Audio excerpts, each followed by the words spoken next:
Bonjour à tous et bienvenue sur ce nouveau Pitch Day des rencontres digitales et rêves sur le thème des services de la cuisine et de l'aménagement intérieur et plus particulièrement, voilà, comme je vous le disais, de la cuisine. Je suis Elsa et nous sommes ravis d'accueillir aujourd'hui Valérie Expert, responsable développement France de l'enseigne Mobalpa. Bonjour et merci beaucoup Valérie d'avoir accepté notre invitation. C'est un grand plaisir de vous recevoir. Plaisir partagé, Elsa. Merci et bonjour à tous. Merci. Alors Valérie, avant de démarrer notre interview, est-ce que vous pourriez rapidement pitcher sur votre concept, sur ce que c'est Mobalpa, même si tout le monde connaît, je pense. Alors effectivement, Mobalpa est une marque connue et reconnue. C'est une enseigne du groupe Fournier, qui est un groupe industriel franco-français au Savoyard. Un groupe qui est plus que centenaire, qui fabrique depuis donc les années 1900 des équipements de cuisine, de meubles de cuisine, de salles de bain et de rangement comme le dressing par exemple. Mobalpa, c'est la marque historique de ce groupe qui se développe presque exclusivement via un réseau de franchises en France et en Europe. Aujourd'hui, c'est 243 points de vente qui sont donc sur un maillage national, un maillage serré, mais il reste encore des places, rassurez-vous. Bon, justement, on va en parler. Alors, Valérie, pour démarrer notre interview, est-ce que vous pourriez nous raconter un petit peu justement cette histoire plus que centenaire du groupe Fournier de Mobalpa? Oui, tout à fait. Alors, l'histoire du groupe Fournier, c'est tout simplement la création par Eugène Fournier de cette société il y a maintenant plus de 100 ans. On était en 1907. Depuis, le groupe a grossi, a toujours été dirigé par la famille. Hein. C'est une société, un groupe familial qui aujourd'hui affiche un chiffre d'affaires de pratiquement 530 millions d'euros en 2023, avec un nombre de magasins répartis sur 4 enseignes que sont Igena, Socoupe, Mobalpa et Pérenne, avec environ 540 points de vente en France et en Europe.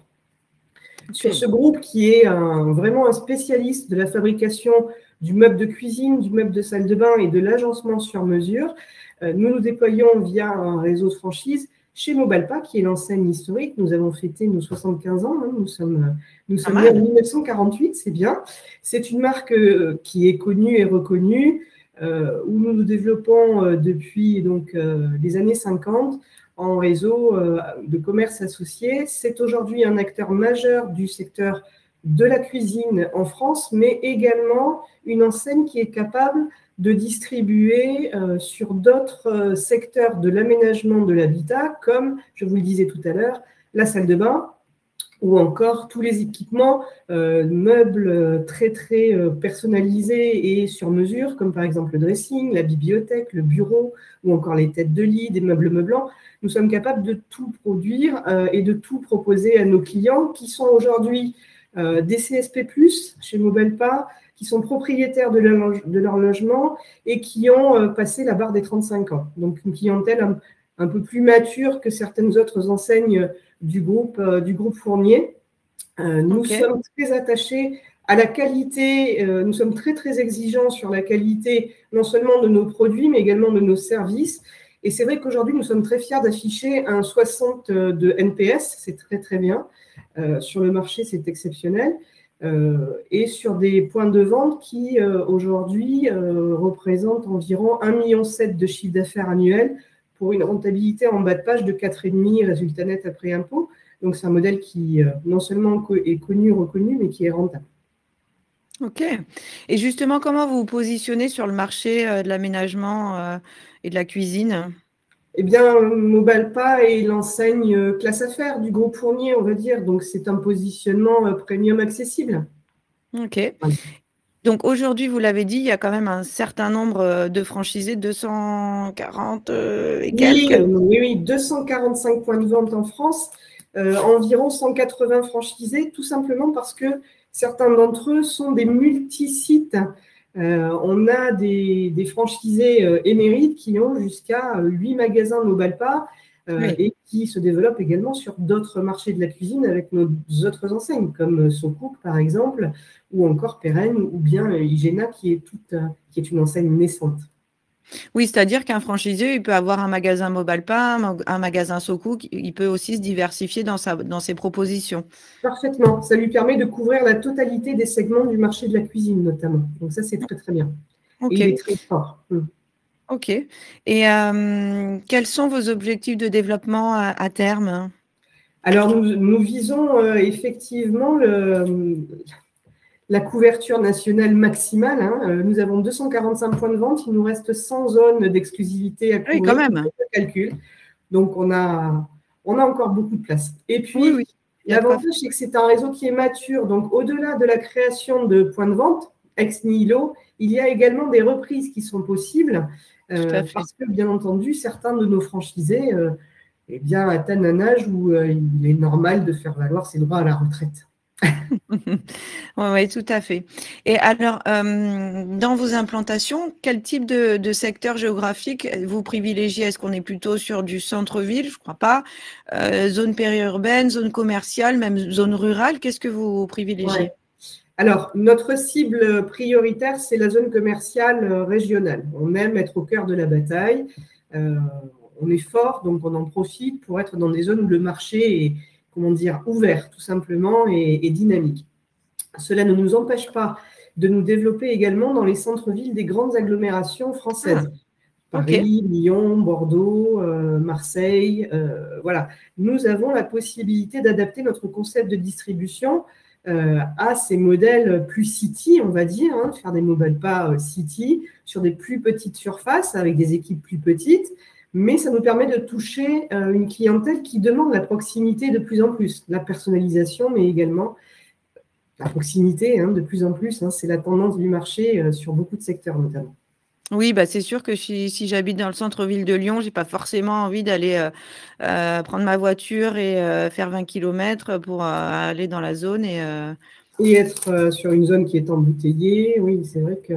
Voilà. Donc, Ok. nous avons cette possibilité de dire on est en bas de chez vous aussi, n'hésitez pas. Et d'ailleurs, quelle est la superficie moyenne d'un magasin? Alors, un magasin, un mobile pas aujourd'hui, avec ce concept de distribution qui s'appelle capteur, c'est environ 280 mètres carrés. D'accord. 280, 300 mètres carrés. Voilà, ça, c'est un magasin de zone commerciale. Alors, c'est très bien parce que c'est une surface qui est extrêmement maîtrisée, on va dire. Hein. On n'a pas du tout besoin d'avoir des supermarchés mobile pas, hein, pas du tout. On n'est pas là pour montrer le catalogue mobile pas, hein, qui est multifacette et infini. Oui, il y en a trop. Voilà, il y en a trop. Il faudrait des magasins sur 50 étages si on voulait tout démontrer. Et encore. Donc là, nous, on est sur un concept où on place le consommateur au centre du magasin et son projet est au centre du magasin. Et donc, on a beaucoup d'espace très dédié au concepteur et au consommateur à la fois, ce qui nous permet de travailler beaucoup sur la mise en perspective des différents projets, hein, tout simplement, sur des zones comme des zones de réalité virtuelle, mais également des zones ateliers où on va voir tous les échantillons. Oui. Et c'est le concepteur qui va beaucoup guider le consommateur de manière à l'amener à co-concevoir finalement son aménagement. Mais pour ça, pas besoin d'être chez certains de nos gros et de nos grands pluridisciplinaires de l'aménagement ou de l'équipement. Mais voilà, on accompagne énormément. Ce qui nous permet effectivement de rester sur un modèle économique bien rentable puisqu'on est sur des surfaces maîtrisées. Qui dit surface maîtrisée dit coût du local maîtrisé également. Bien sûr. En centre-ville, en revanche, on est sur des surfaces beaucoup plus petites. Notre concept de distribution le permet. Donc, on est sur une surface moyenne d'environ 120 mètres carrés en centre-ville. Ok, oui. Ah, super. Voilà. Donc, et du coup, Valérie, c'est quoi l'ADN de Mobalpa? Quelles sont les valeurs que souhaite véhiculer l'enseigne ou que véhicule l'enseigne d'ailleurs? Alors, l'ADN, Mobalpa, c'est une marque dans l'air du temps. Donc, c'est une marque élégante. Mais nos piliers de marque, vous voyez, c'est l'exigence, l'affirmation et la personnalisation. Voilà, ça, c'est Mobalpa. Ok. Tout simplement. Okay. Et donc justement, quel type j'imagine que les candidats que vous recherchez, bon, bien entendu, ils doivent prôner ces valeurs-là, mais quelles sont les qualités que doivent avoir ou quelles sont les qualités qu'un candidat doit avoir pour bien réussir chez Mobalpa? Alors, tout d'abord, ce qu'on peut dire, c'est qu'on n'a pas de profil type de franchisés qui réussissent chez Mobalpa. Ça, c'est très important. C'est-à-dire qu'on va pas avoir une checklist de scoring, d'accord? Tout ce qui nous importe, nous, quand on fait votre rencontre, c'est que vous ayez envie d'être entrepreneur. Déjà, ça, c'est la base. Ensuite, ce qui est majeur, c'est que vous soyez tout seul, que vous soyez en couple, en binôme ou en trinôme, hein, parce que le modèle économique permet d'être à plusieurs pour développer l'enseigne Mobalpa sur une zone d'exclusivité. Ce qui va être important, c'est que vous soyez passionné par le commerce, que vous sachiez manager et que vous soyez un gestionnaire exigeant. Pour le reste, on s'occupe de tout. On vous accompagne au quotidien avec nos différentes équipes qui sont basées au siège, hein, aussi bien sur la phase de création que la phase de lancement, que la phase de vitesse de croisière et d'exploitation de votre magasin. Donc voilà les critères. Si en plus, vous aimez les relations humaines et que vous êtes passionné par l'équipement de la maison, on est bien, on est parti pour faire de belles choses ensemble. Donc voilà tout simplement. Ok. Et est-ce que, alors justement, ça va être quoi le quotidien d'un franchisé? Est-ce que c'est obligatoirement une personne qui est spécialiste de l'aménagement intérieur, de la cuisine ou de la salle de bain? Ou pas forcément, justement, je crois pas. Non, pas forcément, justement, parce qu'on a cette faculté à vous faire rentrer dans un cadre qui vous permet d'avoir du succès dans la franchise Mobalpa et dans l'exploitation de votre point de vente. Alors, il est vrai que environ la moitié de nos dirigeants aujourd'hui sont issus de l'équipement de la maison et de l'aménagement d'intérieur. Mais vous voyez, il y a par exemple un bon tiers de ces dirigeants qui étaient salariés dans le secteur privé ou même fonctionnaires, qui aujourd'hui font partie du réseau et qui s'éclatent, qui s'épanouissent et qui ont du succès. Donc, je crois que ce qu'il faut se dire, c'est d'abord avoir envie, savoir à quoi on s'attend. Alors, ce à quoi on s'attend, et avoir envie de le faire, c'est primordial. Et puis ensuite, se laisser guider par l'enseigne, tout simplement. À quoi on s'attend? Le quotidien, pour répondre à votre question, le quotidien d'un franchisé Mobalpa, c'est d'être un chef d'orchestre et un homme orchestre à la fois. Vous voyez, c'est quelqu'un qui va être très opérationnel. C'est pour ça que je vous disais tout à l'heure, il faut que cette personne ou ce couple ou ce groupe d'amis soit passionné par le commerce et envie de communiquer non seulement avec son équipe, mais également avec ses clients, avec ses partenaires, ses fournisseurs. Il faut être un passionné de la vie, tout simplement. Au-delà de ça, le quotidien, c'est ni plus ni moins que de la vente, de la conception de cuisine, du management, de la gestion et de l'organisation, tout simplement, de la planification sur les livraisons, les pauses, etc. Donc, c'est un métier qui n'est pas complexe, mais qui est complet. Voilà. Ok. Et est-ce qu'un profil purement investisseur, c'est un profil qui peut vous intéresser ou pas du tout? Pas du tout. Okay. Non, pas du tout. S'il y a un prérequis au fait qu'on travaille ensemble et qu'on réussisse ensemble, c'est qu'effectivement, vous soyez un opérationnel. Les investisseurs ne nous intéressent pas parce que notre contrat est intuitu personnel. Ça veut bien dire ce que ça veut dire. Ça veut dire que le facteur clé de succès majeur du point de vente, au-delà de tout ce que peut apporter l'enseigne, en termes de notoriété et d'accompagnement au quotidien et de mise en œuvre des savoir-faire, bah c'est vous, c'est le dirigeant qui va le faire, le succès. Donc, il nous faut des chefs d'orchestre, comme je vous le disais, et des hommes orchestres. Voilà, il faut être dedans. Il faut être au cœur de la bataille et aimer ça. Parce que c'est une belle bataille. Et est-ce qu'il y a un âge qui est plus adapté qu'un autre, où on peut commencer juste après ses études? Est-ce qu'on peut prétendre justement à devenir franchisé, ou il faut quand même un petit peu d'expérience, même dans n'importe quel travail, mais un peu d'expérience professionnelle? Alors, moi, je dirais qu'il faut un petit peu d'expérience et puis il faut un petit peu d'apport. Donc, quand on sort de ses études, à moins d'avoir hérité de papa et maman, c'est complexe. On a nos franchisés les plus jeunes ont environ 27 ans. On en a plusieurs. Voilà. Ok. Et puis, il nous arrive de signer des contrats de franchise avec des gens qui ont passé 55 ans. Donc, je dirais, il n'y a pas d'âge pour se faire plaisir et pour nous rejoindre, tout simplement. Ok. Et donc, une reconversion, ça peut être un plus, mais pas forcément non plus. Pas forcément non plus, tout à fait. Ok. Et donc, vous privilégiez sûrement le savoir-être au savoir-faire, puisque vous m'avez dit que vous appreniez, voilà, vous étiez Exactement. Mais formé. oui, tout à fait. Il faut que vous ayez envie, encore une fois, quand vous rentrez dans notre réseau, non seulement de commercer, mais surtout de satisfaire votre clientèle. L'orientation service client, l'exigence vis-à-vis de la satisfaction du client, c'est effectivement ce qu'on va rechercher.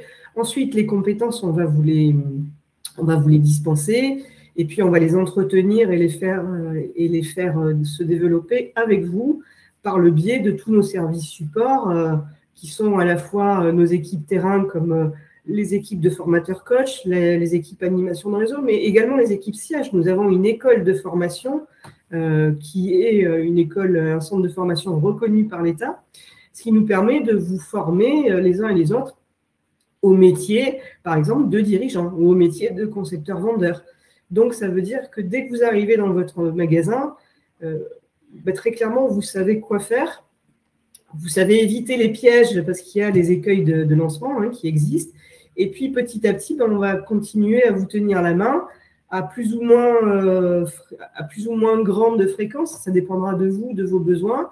Et puis du projet également. Il y a des projets plus ou moins gros. On a des magasins qui font 1 million d'euros par an, on en a d'autres qui font 6 millions. Donc, Ah oui.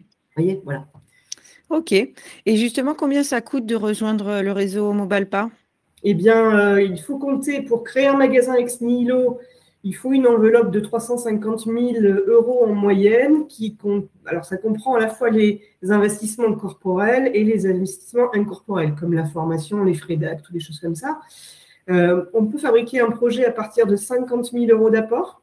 On vous demandera 15 000 euros de frais d'entrée, de droits d'entrée, pardon, excusez-moi. Ces droits d'entrée, c'est tout simplement l'accès aux différents savoir-faire de l'enseigne. Et puis, pour rassurer tout simplement les banquiers, on vous préconisera de placer 30 000 euros en capital social. D'accord. Ok. Et justement, et combien ça rapporte? Vous l'avez déjà un petit peu dit, mais bon. Oui, alors en moyenne, c'est 4,5 de résultat net après impôt, mais il faut savoir qu'on a plus d'une trentaine de magasins qui sont au-delà de 2,7 millions de chiffre d'affaires annuel, avec des rémunérations en bas de page pour le dirigeant de 90 000 euros en moyenne, au-delà des différents frais de fonctionnement, bien entendu. La rentabilité va jusqu'à 14%, mais les meilleurs font 14% de rentabilité nette en bas de page. Ce qui est intéressant dans notre modèle, c'est s'il y avait un élément à retenir, c'est qu'il n'y a pas de royalties, comme vous l'avez pu le voir, tout simplement parce que nous ne sommes pas uniquement des franchiseurs, nous sommes également des industriels, des fabricants. Donc, ça veut dire que le franchisé, il n'a pas à verser des royalties vis-à-vis de l'enseigne et du groupe. Nous payons uniquement sur les achats que vont faire les magasins. Voilà, Ce oui, qui tout veut à dire fait. qu'en fin d'année, il y a des remises de fin d'année, des remises arrière. Ces remises arrière, elles peuvent s'élever à 11% de votre chiffre d'achat. Donc, ça commence à être sympathique pour réinvestir dans le magasin. Bah oui, carrément. Carrément. Et on a un petit peu parlé aussi de l'accompagnement, mais justement, quel accompagnement est-ce que vous proposez au sein du groupe Fournier de Mobalpa? Alors, en fait, il faut savoir que chez Mobalpa, nous avons un accompagnement en fonction de la phase de vie de votre projet et de votre magasin. D'accord? Bien Donc, sûr. il va y avoir une équipe qui va vous accompagner à monter votre magasin et votre projet. Il y en a une autre qui va vous aider à lancer votre magasin et votre équipe. Et puis, il y en a une autre qui va vous aider sur la vitesse de croisière, tout simplement. Donc, la première équipe, c'est mon équipe. C'est l'équipe développement.